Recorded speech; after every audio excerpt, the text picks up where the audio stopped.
Hey everybody, I'm putting a Airlift 1000 on my 2009 Dodge Ram, specifically for towing a camping trailer. So a few things you're going to need is some soapy water. I've got some soapy water in this glass cleaner here. You're going to need a jack to jack up the rear end. There's my jack.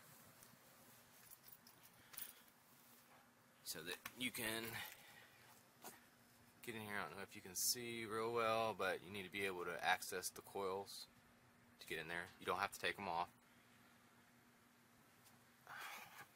It might be beneficial to disconnect this sway bar link here if you want some more up travel, but I doubt it, because this will go up quite a ways, and possibly your shock over there on each side if you need to extend it any more up.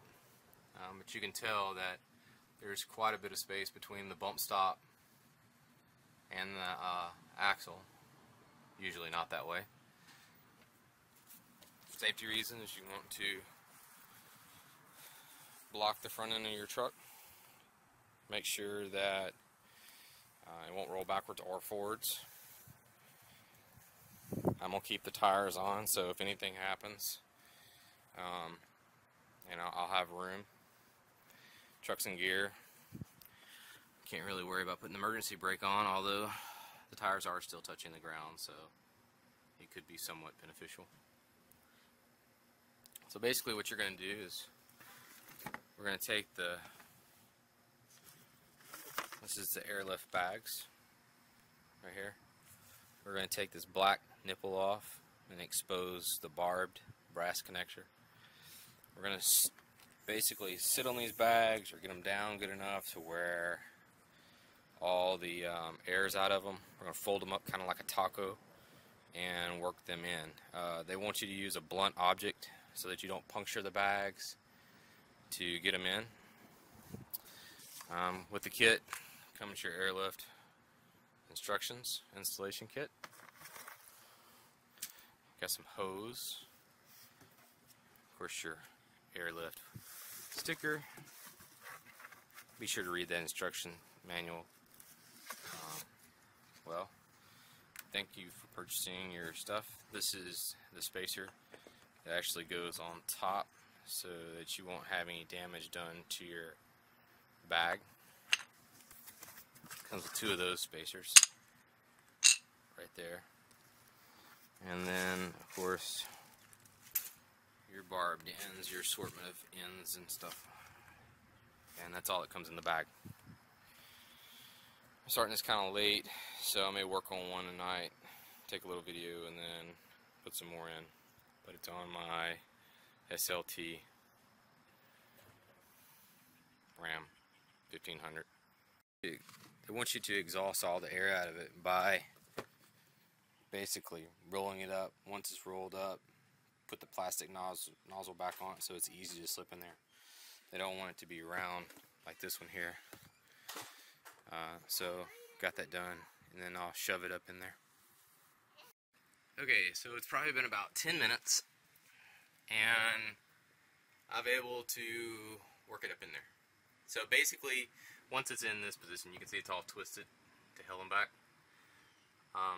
Instructions want you to remove the black valve that you put on after you've pushed out all the air and let it take its correct form, pushing it all the way down to the lowest spring, which is this bottom one down here. So we're going to do that, and then we'll work on the next one.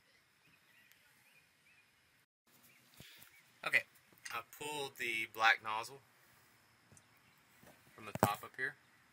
I gotta get a good view. And you can see it's taken its form. It's pretty movable and set in there quite well. I'm quite impressed of how well that went in there. You can see from the outside here, it's kind of taken its form. It's no longer bent and meshed up. I will tell you this, use soap and water. I did not have to use a tool to put it in.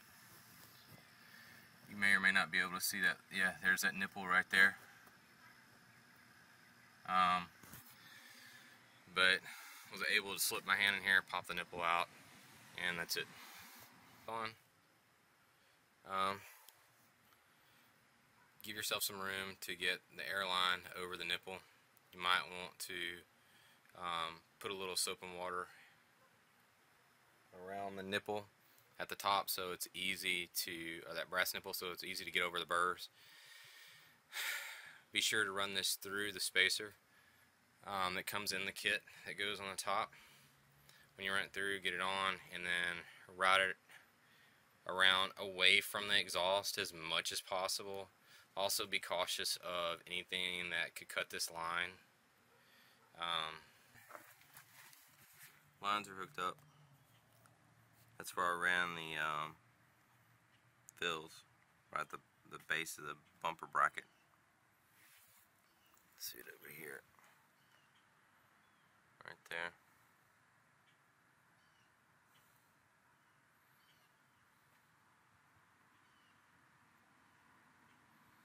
Down there, 5/16 hole, opens them up. I actually ran the lines in between the frame rails.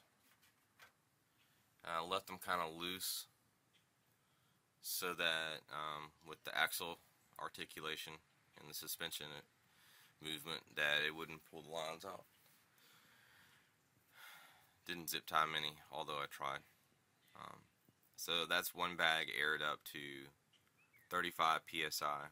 I ran them independently just in case I'm carrying a heavy load in the truck that's kind of offset to one side, like dirt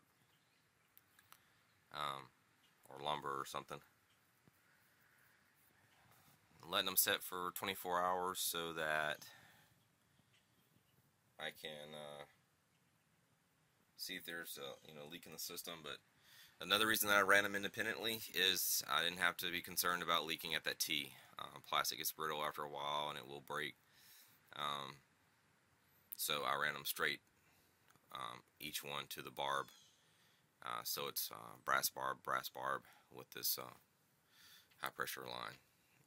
So we'll see how this works. I'll give you a report back going on a camping trip in Thanksgiving.